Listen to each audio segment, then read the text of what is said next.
You are watching Connected Mental Mondays with my good friend Chuck Bastie and Matthew McGuffin. Hey guys, how we doing? Doing good, Gouche. How are you? Doing great. Anytime I see that hair, hey, listen, I'm looking a little ghosty right now. We're working with the green screen. It's been a little bit difficult to get the proper lighting, but we're going to get there. We'll get there soon. Obviously, I'm not at an ice rink. You're not at an ice rink. No. Matthew, what's going on? KHL rink too. Sorry? I said it looks like a KHL rink behind you there too. It's actually the rink we build in Sydney, Australia, with these two hands and a bunch of guys. I knew it was foreign. See what a trained eye this hockey guy is? Like, it's what I do. It's a gift. Yeah. A gift. Matthew, are you hearing us? Matthew? I can't hear Kerry. I can hear Chuck. You can't hear me? I don't think he can hear you, Gooch. How about now? No, I think you. I can hear Chuck only. Wow. Why would that be? That's not awkward at all. Oh, I can hear you now. Well, listen. Why don't we just start off? You want to train? There, I can hear all you guys. Perfect. There you go. Well, there's all only right. two of us. I know we're going to be talking about mental health, but you can hear all us guys. There's only two of us. Just making sure you know that, Matthew. Yeah. Hey, listen, it's Mental Health Mondays. It's always a great show. Paul will not be with us today. Unfortunately, he's having some real major back issues. And of course, as you know, he does not take any painkillers whatsoever due to his addiction. So he's roughing it out at home. So I hope all the best to him. And, you know, he's had a rough ride. This whole thing, and before we get into Matthew, I wanted to say it to you, Chuck, you know, there's a lot of psychological stuff that's going on, of course, getting up out of bed. I'm lucky. I'm forced to get out of bed, take my wife to her job. And I just sit around the ice rink, you know, trying to figure out how the hell I'm going to get out of this mess. But at least it gives me a purpose. I know my body aches every morning when I get out of bed. It aches every time I go to bed. I think it's more psychological. Obviously, there are issues with being old and going through the sports. What have you found, Chuck? Have you noticed? I know. Listen, you've completely cut out sugar. You've completely buffed up. You look like Arnold, where you're saying, "I'll be back," and you got a great hairdo. So tell us what is going on with the psyche of people right now. Well, I mean, like, look at it this way. If you had a regular routine, let's be honest, like the older we get, the more the routine that we have is structured. So if you get up in the morning, you have to have your double, then you have to have your morning, you know, movement and, you know, how that has to coordinate from your significant other in the house and all that. And then when you interrupt that, you know, in any one way, there has an impact on your life of that. So imagine anybody who's dealing with anxiety or any mental health disorder that's dealing with any of that, and then COVID comes in and completely changes all the rules to that. So, like, you can understand people who are not suffering from mental illness, who are not addicts, having to deal and cope with, you know, what life throws at them naturally. But then when you throw addiction or mental health issues into it, you know, it's a whole nother, you know, it's a whole nother conversation altogether of how you're trying to keep your coping mechanisms to keep it real together without losing your stuff, right? So yeah, and so I want to make it personal as we get to Matthew. I had Matthew on the other day. We talked about his hockey career. We'll touch upon that a little bit, Matthew, of course. But you know, making it personal is, you know, we've been up and down. You know, I was personally in Australia when this hit. I was told it was a flu. Spent a ton of money flying over to get prepared to do my event in June. Had a bunch of other events. As you know, Chuck, you would have been involved with the Johnson & Johnson. The J&J, yeah. Yeah. So I want to make it personal. I want to hear your comment, Chuck, and then we'll get to Matthew. So February the 11th happened to be my sister's birthday. Kind of consequence, of course. She left us. I was going to a meeting with Scotiabank, which is our sponsor in Australia. It was in Sydney. Tony and I woke up that morning really pumped. We were going to pick up a check for our sponsorship, which was only half of it. And then we were getting ready, Chuck, to get going on all the great things that the event does, getting the rink signed, getting all these, booking the hotels, doing all that sort of stuff. Emotional day, thinking of my sister, get to the meeting. our contact comes in, great guy, loves us, does anything for us. And he says, Gooch, I got good news, Tony and Kerry, I've got some good news and bad news. And we said, all right, give us the good news first. And as it turned out, the good news was that they're committing to next year. And I'm thinking, okay, that doesn't make sense.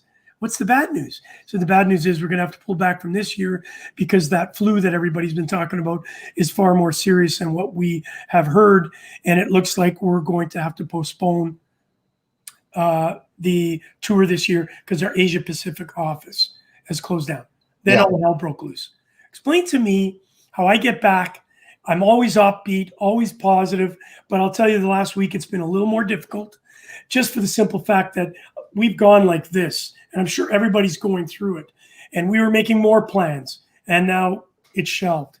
I'm optimistic. I'll get through it. How does that affect the person's psyche? There's got to be people out there that are dealing with that. The kids going to school, not going to school. We're opening it up. We're closing. My business is open. It's closing. Chuck, please give us I know I'm supposed to keep it down, but give us a quick. That was only 7 minutes. Yeah. I have a wonderful mentor named Eric Plantenberg. I love his content, and I've been to a couple of his retreats. And Eric taught me one thing that really, really, really recontexted my entire life.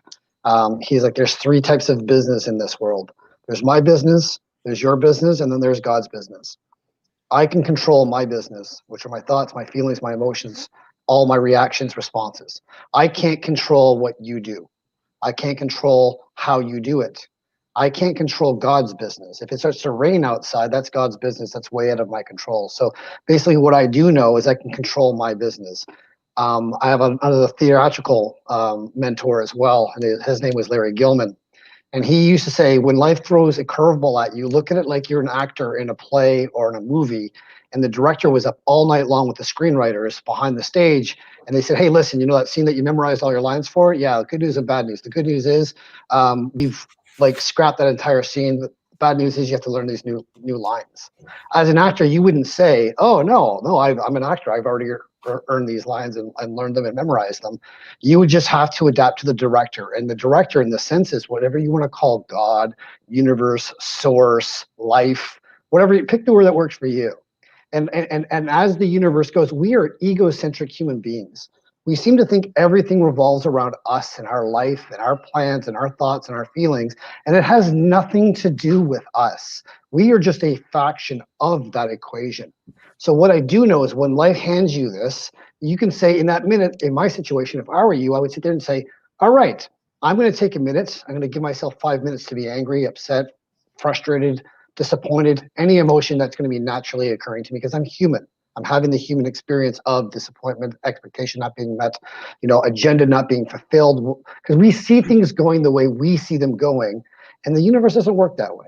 The universe says, hey, listen, I'm going to throw this. I want to see you dance, shift, move, adapt, because the worst things in my life that ever happened to me showed me all the greatest things in my life that became available to me. Right. And if I didn't have those horrible situations or curveballs, I wouldn't have met my wife, or I wouldn't have actually met a stranger on a train that I wrote my novel about. All these things in life that we have to see, we have to get past ourselves. We have to get past why is this happening to me and recontext it and say, why is this happening for me? Or how is this happening for me? And how can I be cause in the matter of shifting this? Because something's opening up. And I'll give you a quick little example about this. You're at 5 minutes. If I ever miss a train or a bus or a car or anything, and it goes by, there was that movie in 1998 with Gwyneth Paltrow called Sliding Doors. That's not your train. That's not your car. That's not your stop. Something's meant to happen for you. And before, I'd be really angry about missing that. And now what I do is I'm like, okay, so I missed that. Clearly that wasn't meant for me right now. Now I have to be really, really self-aware because something is going to open up right now. And I do my best work when I'm really aware. I do my worst work when I'm angry or frustrated or upset or disappointed. And I will miss that sign. I will miss that chance encounter. I will miss that opportunity to be ahead of the curve, what the universe is trying to show me. Yeah. And that's where we have to be in control of our own feelings. So I ranted a little bit there, but that was good. I hope that answered it. Listen, I'm not going to respond because some of the stuff that you're saying, I agree. And I got to tell you, some of it I disagree. And tonight when we have Ellie on, you and I are going to have a little more in-depth talk about it, because I listened to that at 61. I agree with only 50% of what you said, and I'll explain tonight why I don't believe that train was the train you shouldn't have been on, because of the fact that there are too many coincidences that happen in people's lives that continue on coming back. So I'm looking forward to this conversation with you. Listen, let's get on to Matthew. Thank you for that too, Chuck. I love to listen to you, because it allows me to open my mind and allow us to get guests like Matthew to share their experiences. We've all played hockey. We've all had the trials and tribulations of either getting cut from a team, making a team. As you said, maybe there was a reason why I didn't make that team, because I met that person. And so I think it's really important to understand where Matthew's coming from. And one of the things is that obviously you played in several leagues, one of them being with the Cornwall Royals. Walk us through your history on how you got involved in hockey, falling in love with it. And now as you go through it, there were reasons why you didn't get to the level you wanted. And a lot of that dealt with bullying and, of course, mental health issues. Well, thanks again, Kerry, for having me on. I really appreciate the opportunity to share my story and to meet Chuck virtually. Like I said last Sunday when I was on the show, I had a great minor hockey career, very fortunate to play AAA with some amazing organizations, the Young Nats, the Toronto Marlies, Don Mills Flyers, and subsequently to get drafted by the Cornwall Royals and have a great coach, Mark Crawford. But, you know, when you said I played in several leagues, I kind of chuckled in my mind. I actually played in more than several leagues. And I know, looking back now as I've got older and matured, a lot of it had to do with my actions, unfortunately. And I was, parents divorced at 15 years old, and that was a real shock to my system, especially when you're going through puberty. You have a lot of playing hockey at a high level, trying to get to the next level, and it took me a long time to get over that. So I would say probably for about 8 years, I acted out that had consequences in my life and in my career. And so, I could easily blame my parents, but I'm not. It's a fact that happens. Some people, some players react to it differently at that age. Unfortunately, I really took it to heart, and I didn't know how to deal with it, so I acted out. But when I did retire at a young age at 24, and started Air Canada, where I've been for 23 years, very fortunate to have a great job with an awesome company. I really struggled with my identity.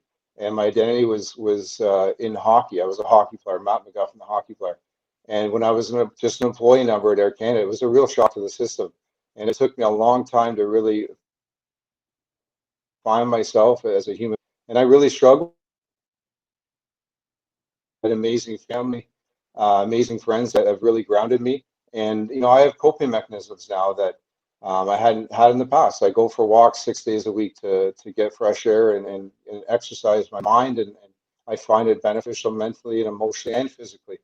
And but for me, just having stability in my life now, I lived in 26 different houses when I met my wife at 40 years old, which, there's no stability there. Yeah, and again, most of it was my fault for getting kicked out of village houses and whatnot. But part of it was my parents' divorce, so I didn't really have a home to go back to. So. But again, you got to think positively, and things happen for a reason. I'm working with an advisory company now that I can share my experiences with the young kids and explain to them they have an opportunity of a lifetime, and you really have to have your head screwed on straight when you move away from them at a young age. Yeah, absolutely. I mean, you mentioned as well that you were diagnosed with bipolar 20 years ago, and I mean that's a really long time ago for that mental health disorder. First question I have for you is was that more of a relief for you, or is that more like a death sentence to you? How did it occur to you? And the second question is, back then when there was very little awareness compared to what there is now about the disorder, how did you deal with the learning curve of how to accept that and be able to work with the disorder as opposed to have the disorder, ruin you? Well, that's two great questions, Chuck. That's something that I've never really been asked directly like that. So I'll answer the best I can. When I was, I was around 26 years old when I was diagnosed, and I took medication. I found that helpful. But for me, seeing a family therapist to work through the feelings I had as a failure, as a human, and also as a hockey player, not getting that I realized later on in life that I should have. Like I said, coping mechanism. The second part of the question, what was it again, Chuck? Sorry, that's part of my ADHD. I think I lose my train of thought. Sorry, I should have just asked the first question and then asked the second question behind you. But the second part of the question is, I mean, the first part is like, is it a death sentence for you as well, or was it actually welcomed, the diagnosis? You know, it was my mother when she was alive. She really encouraged me. She came with me. Like, I didn't really know much about it, and obviously they saw signs. My family and friends, I'd be really withdrawn, and just having thoughts. Never come close to attempting suicide, but just having thoughts of being depressed. And one thing I remember the family therapist told me was to take the focus off myself and get out and coach. And I didn't take that advice right away. And that was probably about 8 years ago. I got a chance meeting at a rink and saw an old coach, and that really had a positive impact on my life. Getting back into hockey, a passion that I had, and helping kids, and like he said, take the focus off yourself, and stop feeling sorry for yourself. Yeah, you've had a rough life, but so has everybody else, and you need to move on and accept that failure as a human being, and as son that it really disappointed his parents. And so that was the big thing for me, was taking the focus off myself. Well, Carrie, we can't hear you there. Are you muted? That's Yeah, there you go. Producing, boy, I'll tell you, it gets a little difficult. Chuck, a very good answer from Matthew. And I know we say stop feeling sorry for yourself, and that. What does that exactly mean? Why do people? We're all challenged. Again, I always talk about the cover of the book. We look at the cover of the book. The three of us look healthy and pretty much got it together. But we all have, within inside of the cover, there are so many layers of a story that a lot of us don't know about.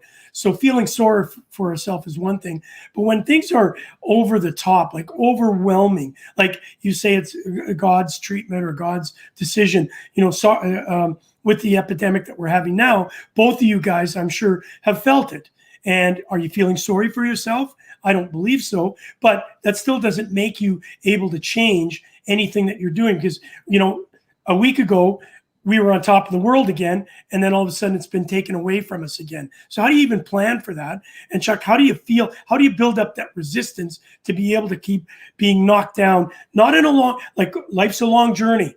So you're going to have that ebb and flow. But we're talking within a year, there have been 3 decisive actions here that have really affected a person's psyche and the ability to survive.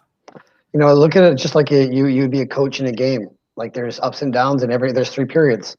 Goalie has a bad first period for you, puts it down 2-0. You guys have to rally the troops as a collective unit from the second period and the third period.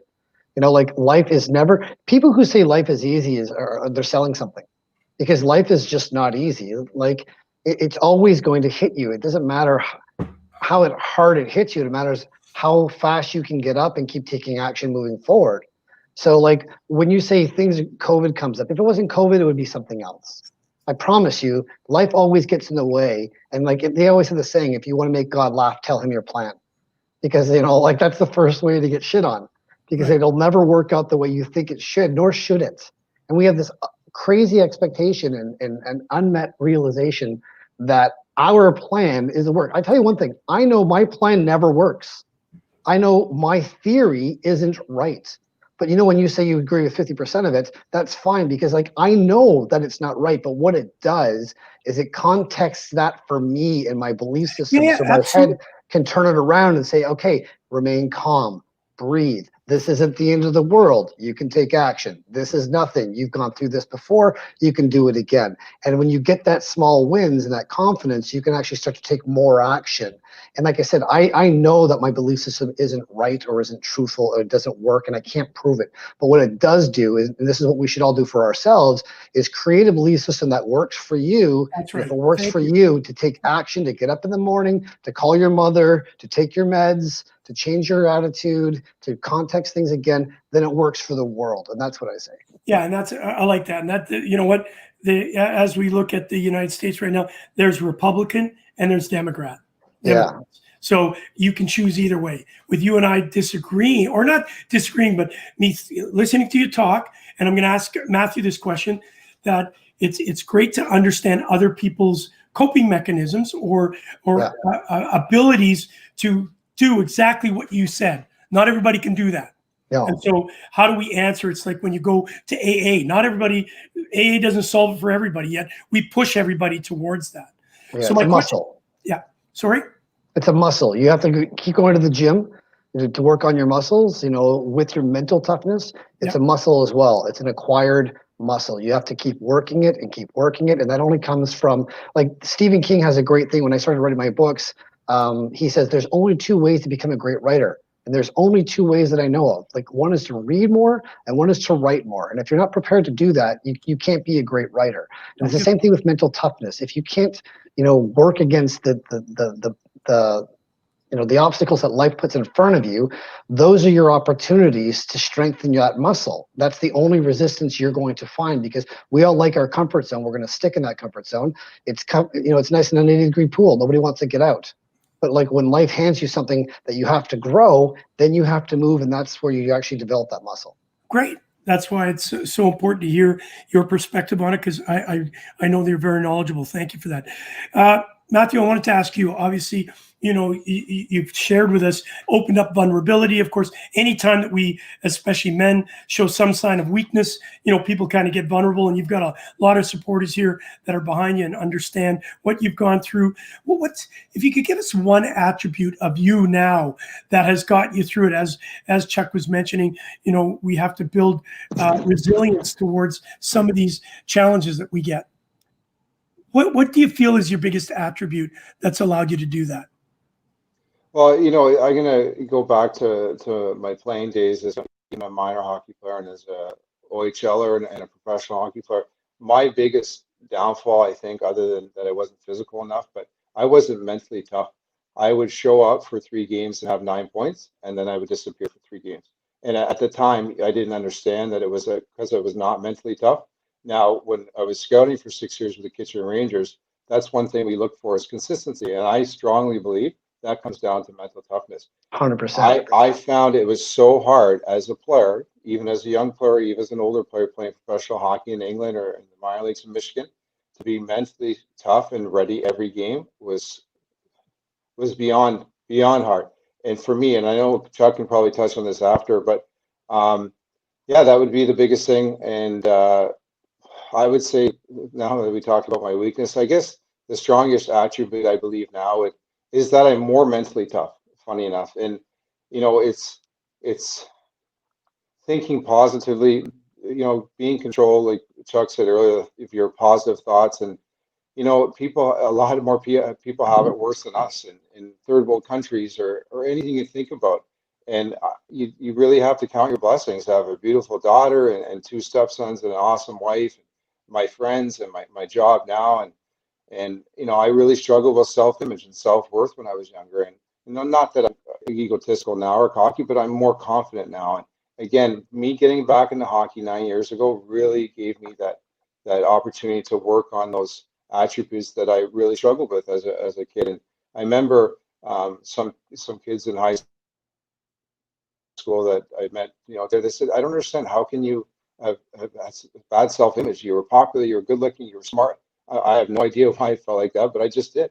And now I definitely feel that's one of my attributes. So I have a self-confidence, and going on these different shows and starting a podcast, I know my family and friends make fun of they call it McGuffinese because I mumble and I talk really quick. But doing these things has really kind of brought me out of my shell and it's really helped me to enunciate my words, as my wife says, and speak a little bit slower. So, you're always growing and evolving as a person, but I definitely think that's one of my attributes now is I am mentally tougher. And that's definitely, like I said, something I really struggle with as a player and a person.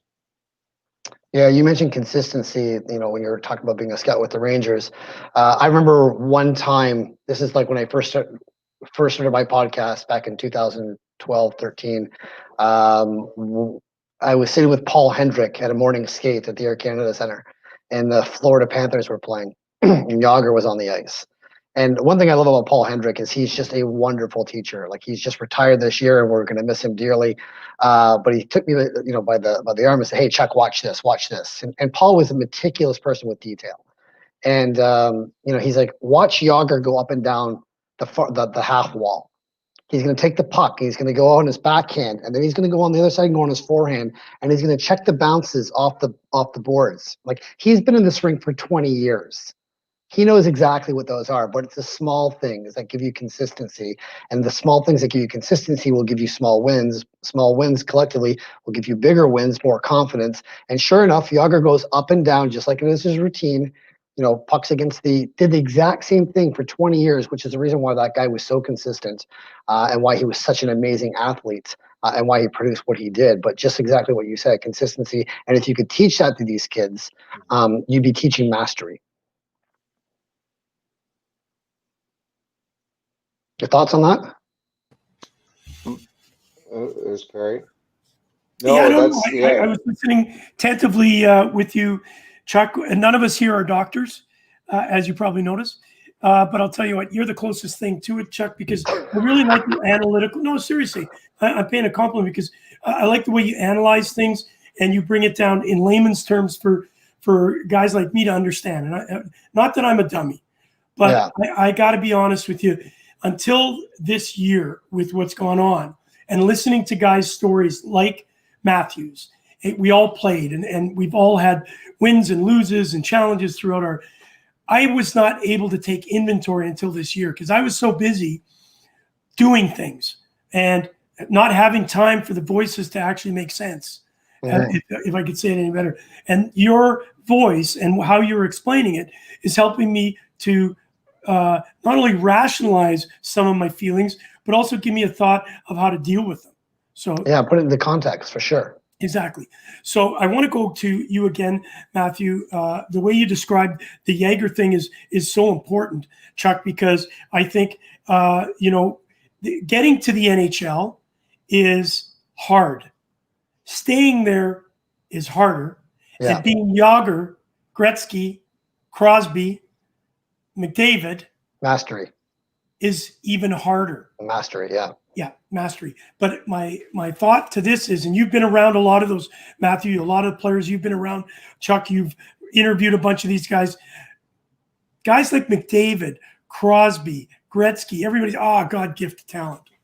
But if you watch them in practice, as what you just said for a warm-up, they don't take any detail without making sure they understand the detail. Yeah. And I've watched this before in a guy named Mark McKay. He didn't play in the National Hockey League, but I watched him at my practice or in warm-up. He'd stand there and, on his stick and look at the goaltender, watch how their goaltender in warm-up was reacting. And then he would go, like you had just said, he'd test the boards, even though we've been there so many times, because when the guy did the ice, he may have left certain things. Yeah. And so I think it's really important to understand perfection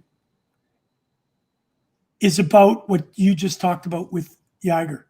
They strive for protections, and it's those little the small things, the little building blocks. So, Matthew, you played with a bunch of guys. Do you see anybody that was in your network of players what Chuck just described as a Jaeger? Well, as a minor hockey player with the Toronto Marlies, I was fortunate to play with Eric Lindros, and he was a superstar back then. He was just above everybody else. In fact, he played defense and he used to wind it up around the net and just go in, and he was so much bigger. But he had a rink in his backyard. I mean, his brother, his dad Carl, they'd be out there for hours and hours, and those, I have such a respect for players that make it to the NHL. And there was two other guys in that Marlies team, that Nathan Lafayette and Grant Marshall. And, they weren't at the level that I love Grant Marshall. Yeah, we were childhood friends and stayed at each other's houses. And, and speaking of Grant Marshall, in fact, I just told the story a couple weeks ago, of talking with a colleague at work that was an athlete of the West, and the respect we have for professional athletes, because we know the game at a high level, but we didn't have those off-ice intangibles that I always encourage kids to have, like the dedication, discipline, desire. But Grant Marshall was hit from behind with the Ottawa 67s. He broke his neck. And I remember being up in the stands before a game, talking with him and looking at the halos, the screws in his forehead. And look at that guy. He went on to make the NHL after a broken neck, 5 years before. And win 2 cups. Yeah. So it's, these guys obviously have talent, but the off-ice intangibles that I always preach to these kids, and unfortunately I didn't have them, but it's really hard to teach those. It's your inner self. You really have to have those that drive. And I know for me, I didn't work out hard enough or hardly at all. I just used talent alone, and we all know that doesn't get you that far. It can get you far enough, but not to the level that I should have been. And so I really enjoy working with Level Up Sports Group as a family advisor and encouraging these kids to really have your head screwed on straight. Like I said, it's hard to move away from home, especially going to the OHL at a young age. And you really have to have a maturity on the ice and more importantly off the ice to deal with all the peer pressures as well. Matthew, thank you for sharing that. Chuck, I wanted to ask you that question. Very, very important point before we go on to your annual charity golf tournament, and then we'll bring John up to talk about your podcast. Chuck, he had mentioned that, he tried to do it just on talent alone. Yeah. You've seen guys that have been around that had talent but didn't have that burning desire. Yeah. Let's say you have a child that is like that. And I can be honest, I'll put my finger up too. I had a lot of talent. I had drive, but if I would have taken it to that next level, I don't know where I would have been. Yeah. How do you build that into a young man or a boy or girl? Is that even possible? We hear you can't build heart, you can't build character, or you can't give them character. They have to build it. Is there anything you could do as a parent to help your child master that? Yeah, 100%. I was working with John Stevenson, who is Braden Holtby's and Carter Hart's mental coach. And John does wonderful work. And through John, I met Pete Fry, who we've had on the show before. And Pete Fry has the Mindset Academy. And like I said, your thinking, your perception is your reality. How you see your reality is through your filters. Nobody else has those filters, only you do. And you can remove those filters or you can adjust those filters. It's all based on your perception. So if I want something to change, I have to see it change in my head first before my perception of that will change. If I think people aren't kind, then I will always see angry, ugly people. If I see people out there that are kind, it's because I'm giving them the space to show up and be kind. And that's a muscle. That comes from awareness. You can create awareness. You can create mindfulness. You can slow the play down, just like they talk about in Moneyball. You have these tools available to you right now. Every single NHL player, every goalie is doing yoga. And it's not because it helps them give them better range of motion. It slows the play down. It connects them to their breath. It gets them to that one moment where they can create mastery because they're operating on all cylinders. When you look at Braden Holtby or Connor Hellebuck and they're doing their eye routines before the ice, that's not an accident. I was interviewing James Reimer with the Toronto Maple Leafs at the time, and he had, a projection from his chin of how he would be able to move his head this way and move his eyes in laterally, and he had to train his eyes specifically for that because your eyes get really tired when they do that. And that's a muscle you have to create that. When you see things differently, the world changes. And when I've seen athletes, I'll give you an example of Vinny LeCavalier, when he was just at the end of his career, and he was getting paid from the Tampa Bay Lightning, and then he got bought out from them, and he went to the Flyers, and they gave him, I think he was making $12 or $13 million combined with the two clubs, and he was a healthy scratch at practice, and just a terrible, terrible attitude of how he saw the world, of what he thought the world owed him, and how he didn't like Craig Berube as the coach and whatnot. And I had 3 interviews go wrong that he just canceled on me because he wasn't in the mindset for all that, and he's a professional athlete at the time at the end of a 20-year career. So if a professional hockey player has that and they have all the resources for that, they still don't have that mindset, all of them. And the guys who are in the bottom 6 of the forwards, I guarantee you at every level of hockey they've ever played at, they've always been top 6. And now they're having to go down to the bottom of the 6, and that's a totally different mentality. Yeah. Or when they go down to the AHL and they're not playing first-class charters and they're riding buses now, that's another total mentality. Look at Devontae Smith-Pelly. When he got demoted down to Hershey, it took all the wind out of his sails, and he just never recovered, and now he's out of a job. Yeah. So these are the things there that a mindset you can actually work on. Hey, thank you for articulating that so well. Listen, we got John in the background. Johnny, what's going on? You got to mute. Not much, Kerry. How about you? We're fantastic. Listen, we're really excited that you're on with us. Mental Health Mondays, of course, your good buddy Matthew's here. Chuck Bastie is on. I wanted to go into, before we got into your new podcast, Chuck, I know I'd love you to give these guys some advice. I'm still learning the trade. You're a master at it. Doing a video podcast may be a little more difficult than doing a podcast, simply that you got to be the producer and make sure you find the film and the video, all that sort of stuff. Multitasker. Hey, listen, and multitasking at my age is really difficult. Yeah. John, before we get into the actual carving the ice and understanding how you guys came up with this concept, and I read what it's all about, I wanted to ask you, Matthew, about your annual charity golf tournament that you put together for mental health with the Seneca Braves Hockey Alumni for mental health. You started it 3 years ago. Both Chuck and I have been heavily involved in charity work, doing events, as you know, especially golf. Chuck did mention that some days God may send you some rain and the golf tournament's canceled. First, how did you guys think of this, a golf tournament for kids' mental health? And then, of course, the challenges of continuing on making it work, because golf tournaments are challenging, even at its best. So, yeah, we started, myself and a couple of my teammates from that Seneca College championship team in 94, 95. We started at a golf course in Milton. And it was, beginning was just to get together and reminisce and celebrate, the championship. From a reunion, we thought, well, let's get together and golf, and you know what, let's just support a charity. So we started off with Spencer's Kids.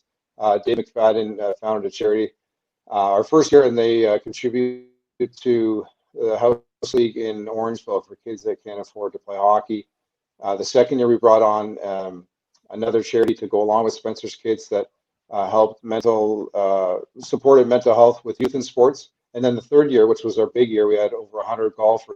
We brought in a really big charity that is called the Angel Project.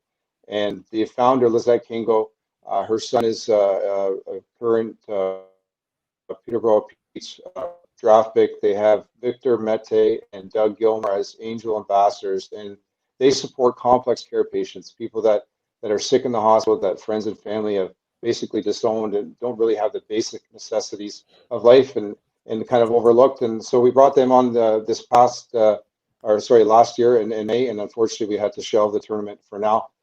John was not a part of that because we had met many years ago at Seneca. And I'll just touch on how the podcast got started, because I want to really tie it into mental health Mondays, which we were talking about earlier. He approached me about a month ago, and John's a big hockey fan, and he said, would you like to do a podcast? I had never thought ever in my life about doing a podcast, but I thought, you know what, I need something for my own mental health to deal with this COVID, because, we're stuck at home, fortunate to still work at Air Canada, but I need something positive and happy to focus on. And it started probably, I guess, 3 weeks ago. There's a lot of time and effort that's involved with this, but it's something that we both enjoy working together. We have a great friendship. We might agree to disagree. He's a Canes fan. I'm a Leafs fan. He's a Greyhounds fan. I'm a Cornwall Royals fan. But I'll let John continue that as to where he really sees the hockey podcast going. John? Oh, well, the hockey podcast for both of us, I guess, we really did want to start it to talk about mental health and big topic issues like women in hockey, scouting, as Matt scouted into the OHL before and everything. We're just trying to get people aware of what's going on out there, the topics that are out there, what needs to be said, what needs to be heard. Women in hockey is a really big one. We have a few people lined up in the first few weeks that we think will really add to the show. All right, so it's called Carving the Ice podcast. Of course, both of you will be hosting it. Obviously, I've been doing this since October. Somebody said, "Hey, Gooch, you'd be good at it. Grab a mic because we can." There's never been a mic Chuck or I've never liked, and add that to Paul Rosen, and I can speak in front of one person or 100,000 people, and I know Chuck, you're in the same thing. There's so many podcasts. How do you see a podcast like Carving the Ice make it in such a overwhelming? Because please don't take it in the wrong way. Everybody's starting a podcast now, and we had this wonderful girl on the other day. She was absolutely amazing, and it's called Women's Hockey Life. Phenomenal, great concept. So how do you differentiate yourself between all of these? There's all, like, we do mental health, we do hockey, we do women's hockey, we do Europe. How do you see a difference of what you guys are going to present? Well, it's a great question, Kerry, because I didn't realize how many podcasts. I knew there was a lot of podcasts, and we started doing our research, trying to even find a name was pretty tough. That kind of stood out a bit. We didn't want to have a really drab, kind of boring name, so we thought during the ice we like to carve each other. That's maybe an older term, and kind of chirping each other, joking around. And I know when I used to be heavy at 330 pounds, I used to really carve the ice with my skates, almost dig in. And but no, the things, I built up a social media presence over the last 10 years with different hockey businesses, and I've seen the benefit of charity golf tournament, and we really have to find our niche. Like I said, we have a good rapport. We're gonna have some great guests to come on, but not just big names in the NHL or the OHL, but we want to tell real stories with minor hockey players like Rob Frid and Pat Barton and Brady Leavel, guys like that the common folk, if you will, want to hear their stories. And we want to talk about gender inequality in sports and racial inequality in sports. So we really have to find our niche. We're still evolving. We're launching, hopefully the end of November.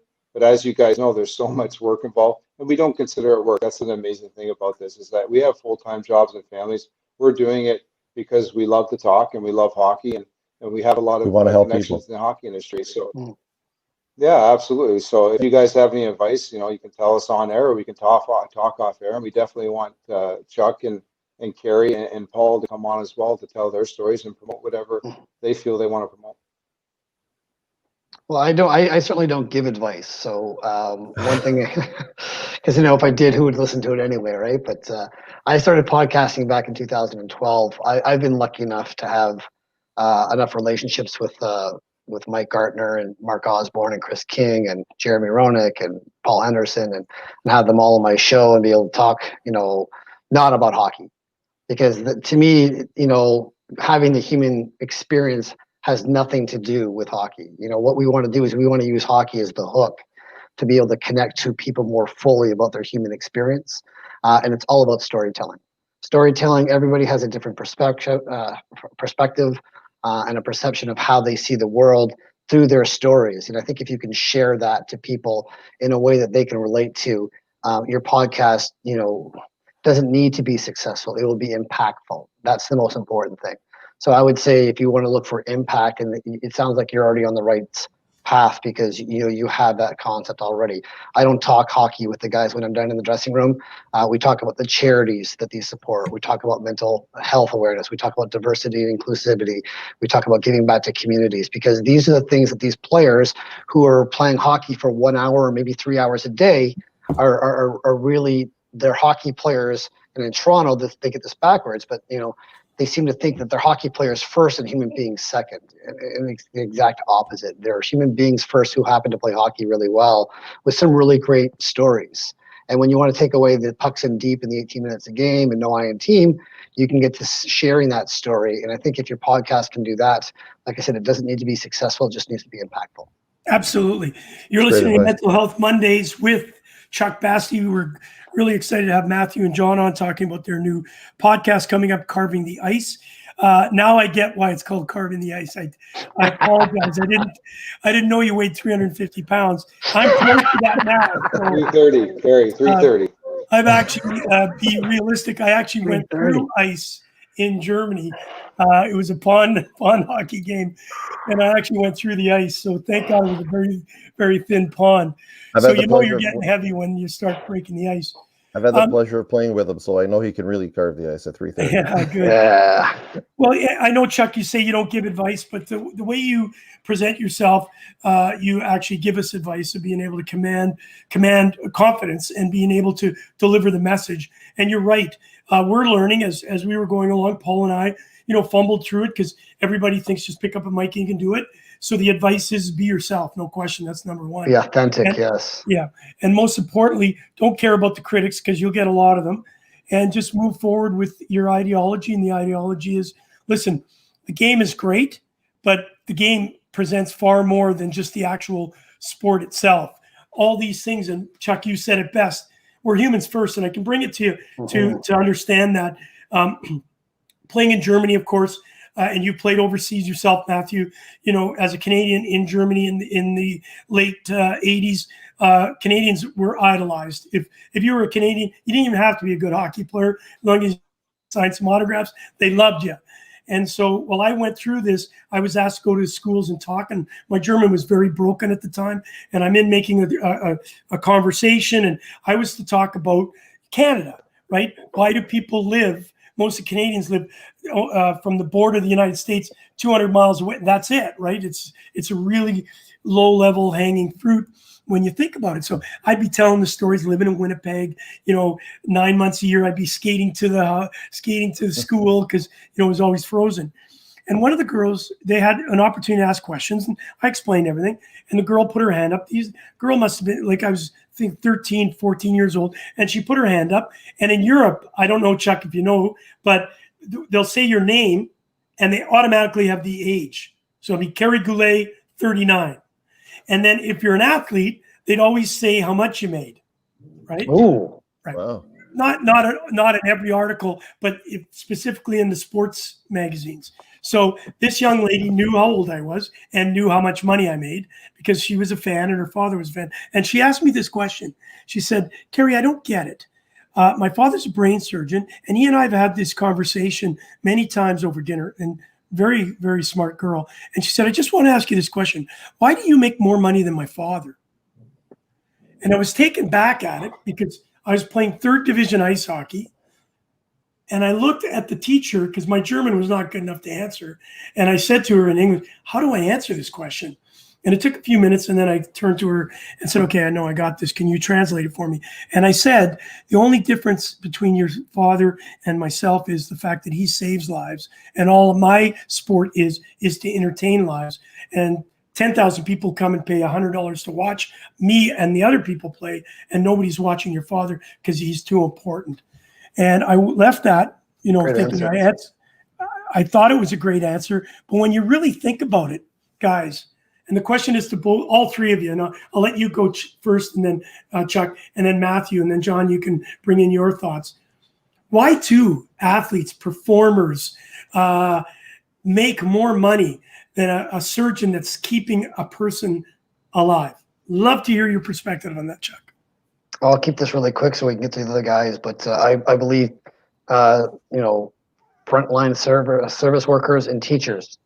We can all, even in this conversation right now, if I say you can think of one teacher that had an impact in your life that saw the beauty inside you before you saw it in yourself, yep. Whether it be a teacher at school, whether it be a coach, whether it be a mentor, we can all think of that one person or maybe 2 or 3 people in our life that had that direct impact of us. And we have it backwards. Like, human beings don't want to be better. We want to feel better.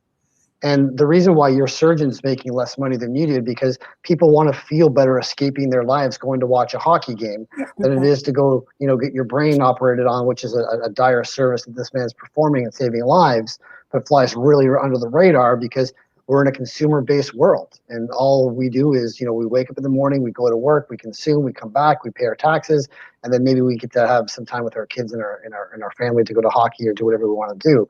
But yeah, we have it backwards that way. Chuck. Yeah, no, Chuck, I can't top that answer. I fully agree. I concur with everything you're saying. That's a good answer, Chuck. Yeah, I mean, that's what it is. I think just like Chuck said, it's what everybody brings to a certain situation, like what a teacher brought out to you and everything in your life. Those are the important things, I don't know how to explain it fully, but Yeah. Well, Chuck, I hate to say it, John and Matthew. I apologize. I just want to thank Chuck for saying one thing, though. Yeah. He did say that you don't want to be successful, you want to be impactful, and that's Absolutely. what we all want to be. I think the impactful thing of putting impact on someone's life, even one person's life, is what really, really matters. And that's why it doesn't matter what you do, or you're a teacher, or you do a podcast, or we help where we work at Air Canada, we help somebody out. That feeling that you get of helping somebody out and doing something, that's the payment that you enjoy the most, right? So, John, you work at Air Canada too? I do. Fantastic. That's where Now, me and Matt. I got my upgrades coming. I love it. I knew how to angle it. John, like, so now that we want to talk about the podcast and have this having an impact, what do you want people to get from your podcast? Like, what's the takeaway that you want your viewer, that you as the facilitator are going to create for this experience for them? And why should they listen? I want them to have the knowledge that that things aren't going well in their lives, that, you know, you can call someone, you can speak to a professional, you can get help. We want to help people out in that way. You know, maybe they, just by listening to our podcast and getting a laugh, will help them get through that day. You never know when somebody's having that moment, that, you know, a deciding moment in their life, right? And we just want to help out people and, you know, everybody. You know, Well, that's the main reason for doing the podcast. We know we're not making millions off it. We're not making hardly anything, if anything. But if we can help somebody, just anybody, just like a teacher goes into school and tries to impact one child's life or one person's life, that's all we really want to do. Oh, great answer. And listen, obviously, I impacted a lot by saying it was 350 pounds. I wasn't quite listening because I just realized these earbuds aren't working, so I'm hearing you from the computer. Great answer, no question. I think that's why you got started in Chuck too.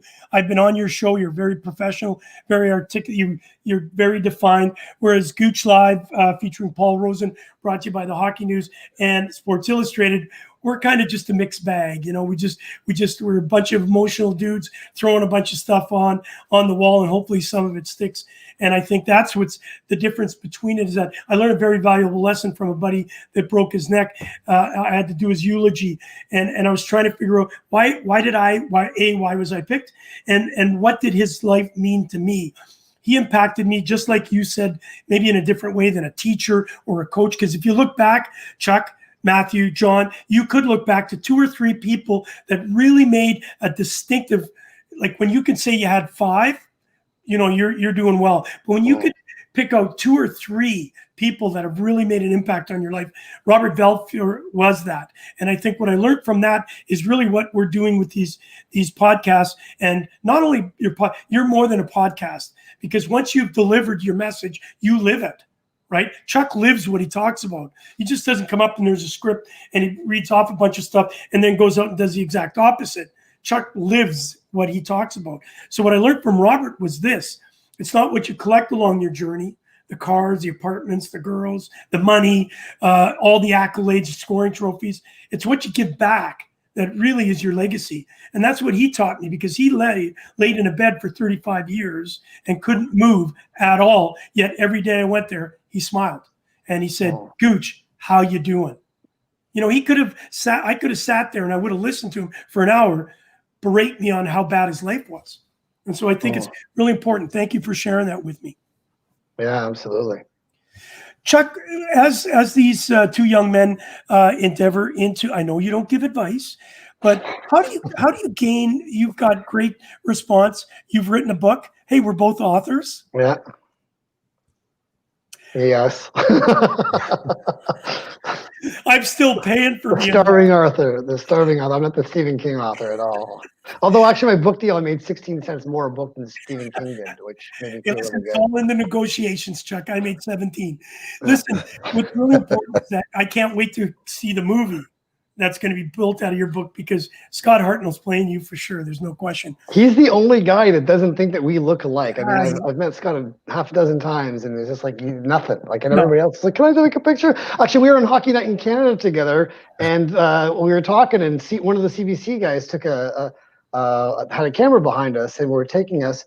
And then, you know, I'm at the bar that night. It was my birthday that day, and you know, this girl's looking at me at the bar, and I'm like, "What are you looking at me for?" And she points to the big screen on the TV, and there's me and Hartsey on the TV on CBC. And I'm just like, she goes, "Yeah, that guy looks like you." I'm like, "Yeah, doesn't he?" Yeah, exactly. Sorry, I derailed the question. For John and Matthew, what's the number one criteria of running a podcast and entertaining or educating, engaging your audience, in your mind? You're asking Chuck, or? I asked Chuck. Oh, sorry. Content. Content is king. You have to have a connectable.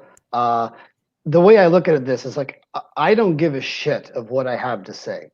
I reverse engineer every single interview I have to saying who needs to hear this and why do they need to hear this and which guest can I get that best supports that person who would want to or need to hear this. And then you take the stories that you have and then you reverse engineer the questions so that way you get to the answers that you want to be able to support your guest. And before you do that with the guest, you have to make them feel comfortable. Every single interview I've ever done, whether I've been in the Air Canada Centre or other arenas around the league, I mean, Toronto is really difficult because there's 3 different reporters from one newspaper trying to get 3 different spins on the same story. But every single player I've ever talked to, I've never had to actually report anything about who they're sleeping with or what the affair was going on or how they got, Twitter blasted, because I'm interested in their charities and what they do off the ice and how they make an impact. So every single interview I've ever had with these guys, they're calm, they're relaxed, they're giving, they're sharing, they're vulnerable. And those are all the ingredients for a great podcast, because the people who are listening to that actually see the guest as a connectable, empathetic person that gets their life. And when they start speaking as their truth, then the people who are listening to the podcast who need to hear it the most are the people who are saying, oh my God, it's like he's talking about my life. I didn't know Scott Hartnell felt like that, or why he created the Hartnell Down Foundation, because he was bullied, because I was bullied too. And that's where you can start connecting wins together with people's stories and be able to make an impactful podcast that goes out there and serves people.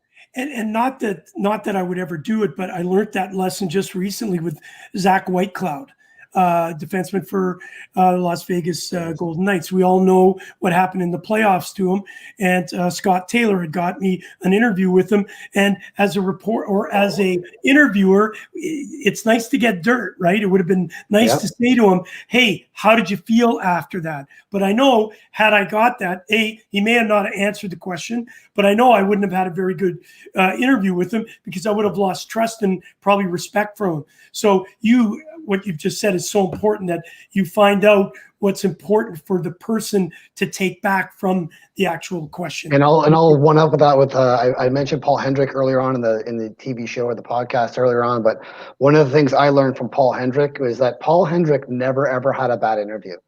And every single athlete he's ever interviewed, he took the time, he researched exhaustively.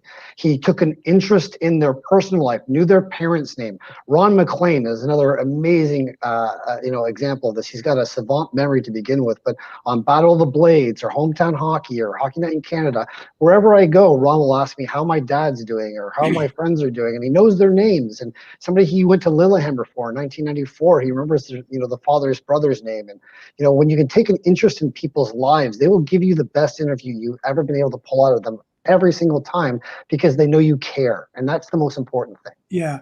Matthew, John, I've just recalled the name. Jacqueline Hawkins. Unbelievable. If you don't know her, you should get to know her and have her on your show. Phenomenal women's hockey life. Just a tremendous interview. Chuck, thank you for that. I want to go to you, Matthew, and say, obviously, you've dealt with mental health. John, you knew, obviously, that Matthew has gone through mental health yourself. Have you dealt with any mental health issues yourself? Everybody, I guess, deals with depression. Depression is something that everybody has to deal with. And this, especially in this day and age now with COVID going on. Now, can you two talk with Chuck? I can tell him anything, and Chuck would say, "Hey, Gooch, get out. You're talking bullshit. Go this way." And do you have that same kind of rapport? Absolutely. The shtick, as Mr. McGuffin would like to call it. So here's a question for you, John, because I did insult you, Matthew. I did say 350. When did you know John when he was 330? Did you? When did I know Matt when he was 330? Yeah. So did you ever say to me, for example, because I've gained weight, Chuck, you know it, Chuck. The doubles you drink. Exactly. But here's the question. Well, it used to be 8. I'm down to 4 single sugar with 2 cream. So I'm getting there, buddy. It's going to come. So this is what's really changed. And we all got thick skin, or most of us have thick skin. And I've been through it all, like obviously being my age. Playing pro sport, all that sort of garbo. Chuck, you'll get a chuckle out of this. I was doing a TV thing, and one of my buddies called me up after from Winnipeg, who hadn't seen me in probably 15 years, and said, "Hey, Gooch, you know the all you can eat buffets? You don't have to take that literally."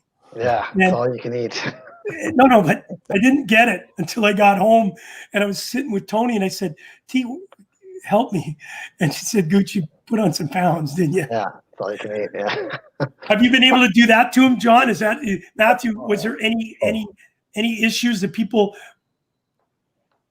as you, Chuck, too, you've gone through it? Has that been it, or was it your inside voice saying, "Hey, listen, you got to do it for you and not worry about what other people think"? Oh yeah, of course. But you know what? Growing up in a dressing room, you have to have a thick skin. That's just part of our. I find that's part of being a hockey player. Is we joke around, we make fun of each other. I never took it personal, and I dish it out, so you have to take it. But for me, being that weight, I was depressed, so I was eating, right, and I quit drinking for almost 20 years, and now I just drink socially where it's not a problem. But it was a problem before, so I didn't have that vice of alcohol, so I turned to food, and it's a common thing, and we all know it's talked about all the time about when you're depressed, you eat, and that's what I did to find comfort. And so now just thinking in a positive manner, being happy for what you have and grateful for what you have, and it's still a battle. I mean, my favorite food is chicken wings. I can eat them every day for breakfast, lunch, and dinner. It doesn't matter if it's honey garlic or buffalo hot sauce or something. That's me. But again, it's all about balance. Once a week, it's fine to have 10 or 15, but not 40 or 50 like I usually would.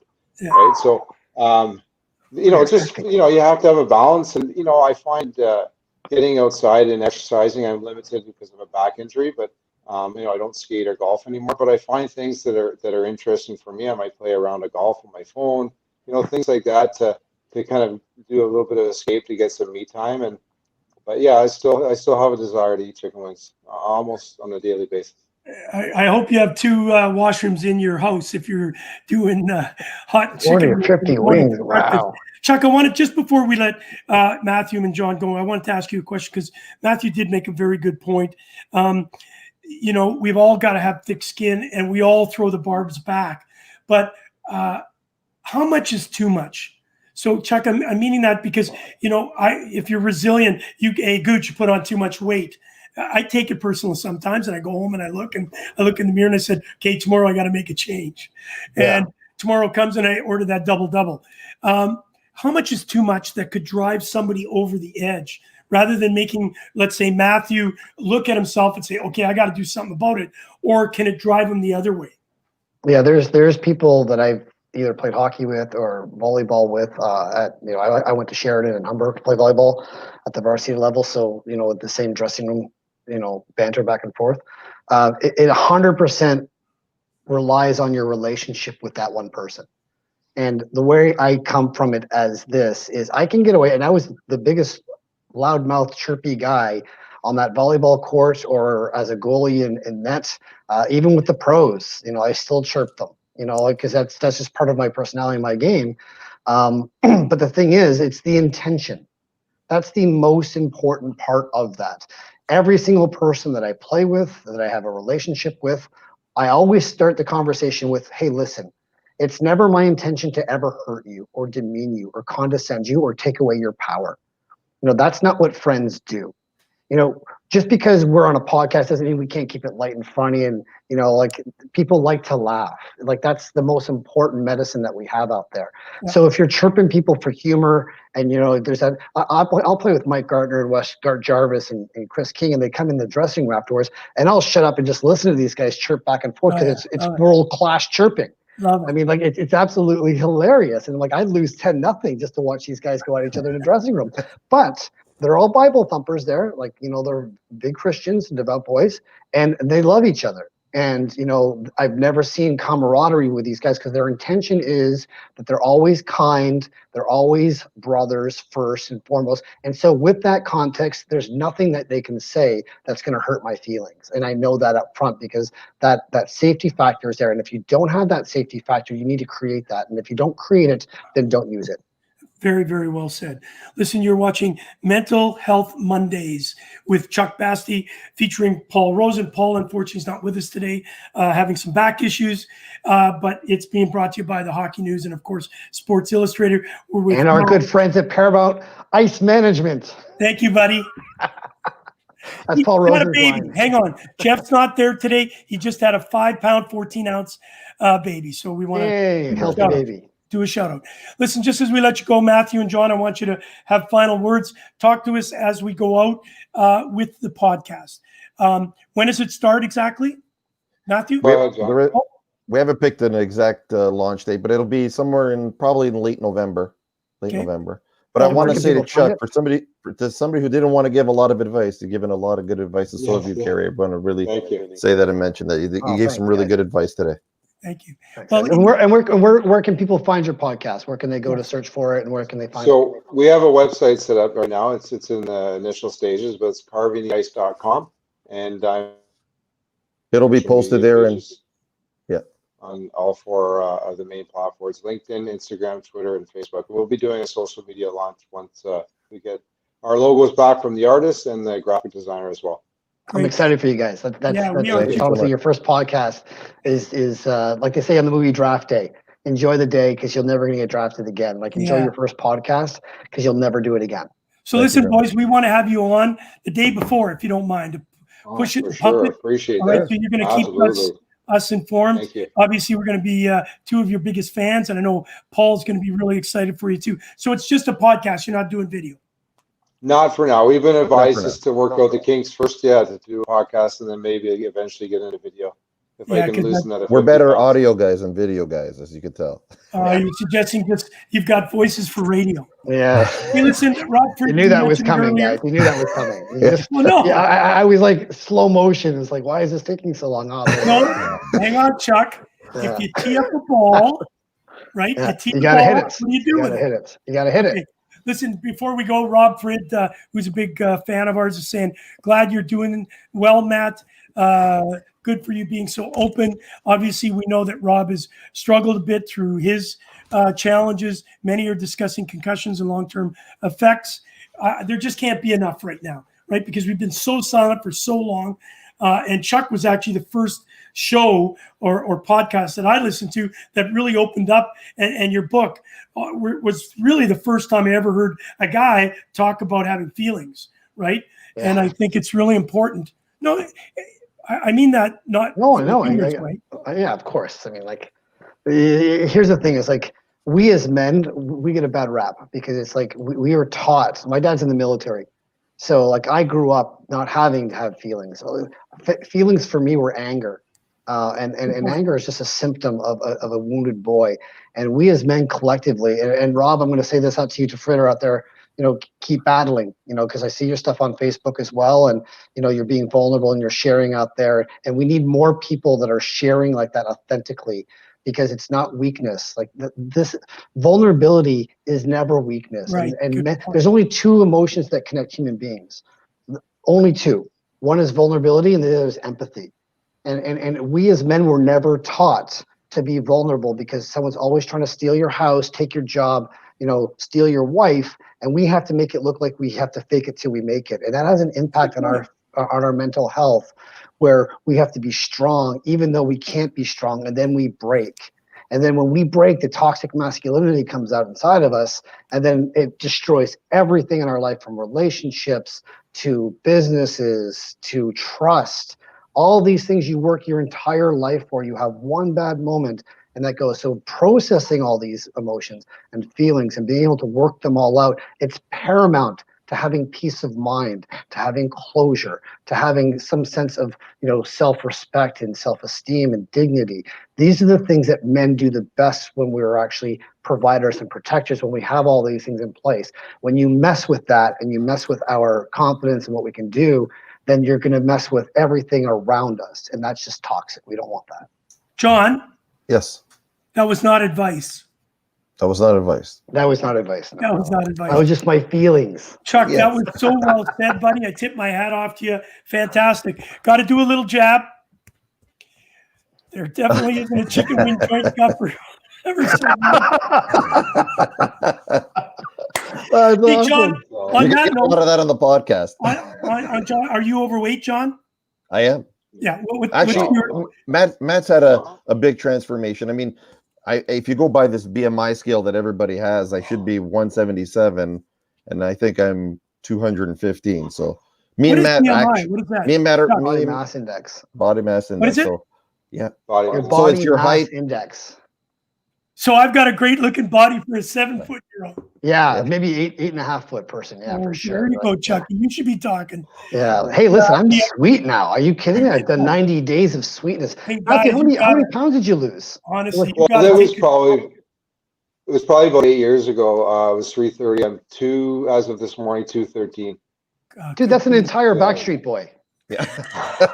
Like, that's an entire Backstreet Boy. Maybe an NSYNC guy as well. You And know, a half. like, That was so. Well, hey, don't worry. I wow. picked up that Backstreet Boys dude, on my that's an back end. entire Backstreet Boy. What that is. That All is right, a golden line. Or New Wow. Kid on the Block, or whatever those, those fat girls with the thing with the fat with the pH. Oh, Yeah. I'm gonna That's steal a single that, Chuck. chick, I'm stealing that line. Hey, Matthew, final word. Well, you know what, Gouche and Chuck, it's we can't say enough. It's really moving. I'm gonna talk to John after the show. It's really moving that you guys, the support you guys have given us, not just today, but Gouche last week, and giving us this exposure means the world to us, and we really, really appreciate it from the bottom of our hearts. Thank you, John. Yeah, I really appreciate it too. It's helping each other out. Whether it doesn't matter what we're doing in life, it's just to help each other out. Whether it's mental health or starting a podcast, it's always about the help you can get to start new things in your life. No, Make yourself happy. I'm not doing this for free. Don't forget, because I'm looking for upgrades on my Sponsors next are flight free. to Australia. Well, Matt's Chuck. the guy for that. Yeah, Chuck. Final. I want you guys just to enjoy it. I mean, I want you to make a list of all the people who have great stories that deserve to be shared, and not because they're going to be successful podcasts, but because they're going to be impactful podcasts. Yeah. That's the most important thing. If you start changing people's, behavioral patterns because they start listening to you or tuning to you, like Gouche has a great following right now of people that loyally come on. There's Barry Shelley there, there's Fritter, there's Brady, there's so many, like all around Wine, everyone from Australia, and we're so honored that these people would give us the precious gift of their time. Yes. Because and even during COVID right now, like sometimes you just don't want to tune in because you just want to tune out, and I get that. But if you create good content for people, make it connectable for them. I wish you all the best and enjoy the process, because when you go through it, you're going to get to see a better person of who you get to become on the other side of that, and that in itself is the gift. Thank you very much. That was free advice. Thanks. Now, listen, final thing is that please don't forget, we have a bunch of guests that are coming on, and as soon as you guys are up and operating, I will send you over some of our contacts, because I'll tell you what, you two, we really are excited for you. And listen, new as of 2 days ago, Cooch Live is now a podcast. It is on Anchor. Anchor is one of those great podcast providers. We're on Apple. I tried to find it on my Apple phone. Couldn't. I'm on Spotify. We're on something called Breaker 19. Yeah, so it's pretty cool. Really excited about all that. All right, guys, thank you. We look forward to talking to you over the week. Take care, guys. Good luck. Thank you. Take care. Thanks, guys. Two nice guys. Oh, beauties. Love it. Like, you gotta love beauties. Like, when you're playing hockey with each other, and or you play hockey with someone who plays with someone, they're just beauties. Like, gotta love beauties. You should ask Matthew. We'll do that the next time. That'd be a great show in itself, Chuck. The biggest prank that you've had put on you, and the biggest one you've done to someone. Oh, wow. And some of them can get pretty dark and dirty too. Like depending on what kind of joker you had on your team. So I wasn't big on the pranks. I was more the joker of the team, but I wasn't much on the prank side. Yeah. Hey, listen, I'm going to see you again tonight at 7 o'clock. We got Elna Vincent on. It's going to be a great conversation. You too. And if you're listening right now, you have to tune in back at 7 o'clock, because this woman knows her shit. Oh my God. She's fantastic. I was mesmerized. Listen, I mean, if you can keep me quiet, you've done a great job, because and you know what? She dumbfounded me. I was just like, yeah, what she said. Yeah. And you two are really good at this. Obviously, we're going to talk about what social media is doing to us during this time of COVID, and what we can do to there's a good and a bad, of course, and it's just managing those expectations. So really looking forward to it. And if you have young kids, or you know people who've got young kids, you want to tune into this one as well, because they're going to directly affect your kids. Like, this is something that is becoming a pandemic of sorts, you know, for young kids. So this show here, we're going to dive into that. I've got a lot of questions for Ellie on the impact of social media coming on their kids, and how that's going to change history as we know it. Well, one of the good questions that I have here, and you've stole my thunder, thank you, but I knew you would come up with it. Does social media affect children differently than adults? 100%. And then, of course, we'll ask, and I know you'll get a very good, solid answer too. You'll give us this. How do parents control the use of the technology and the use of social medias with their children? That's got to be a dogfight. Yeah, especially during COVID, because, you know, I saw a meme on Facebook once that said there's a picture of a woman and her husband laughing, and it said, me trying to control the screen time of my kid during COVID, you know. Good luck with that one as well. You know, like you're working from home, your kids don't go to school, you know, they're always on screen time, you know, like, and you just need some peace of mind because it's 1 o'clock. Do you get on your cell phone, just to end this off, on your cell phone, does it tell you I get a weekly report on how many hours a day you average? No, I'm really respectful of that. Like, you and I've had this conversation about, you know, this, but I use my phone strictly for, I'm not really a big phone person. I went a year without a cell phone by design. I'm not tied to the cell phone. I use the cell phone as a tool for me. It doesn't control me. Yeah, the only reason I'm asking is I got my report this morning, and I'm thinking, oh God, I'm almost terrified to ask. How many hours? 8. Wow. You know, if you watched 8 hours of TV, Gouche, that would be crazy to think, you know, how much TV you watch. I don't believe it's 8 hours me sitting looking at my screen. Can't be. But I mean, if you're attached to your phone for 8 hours, where it's recording that you're touching it and you're actually looking at it, or like, well, it's in my pocket and walking, maybe. Oh, I mean, if it's a step counter, that's a different story. I don't know. Yeah.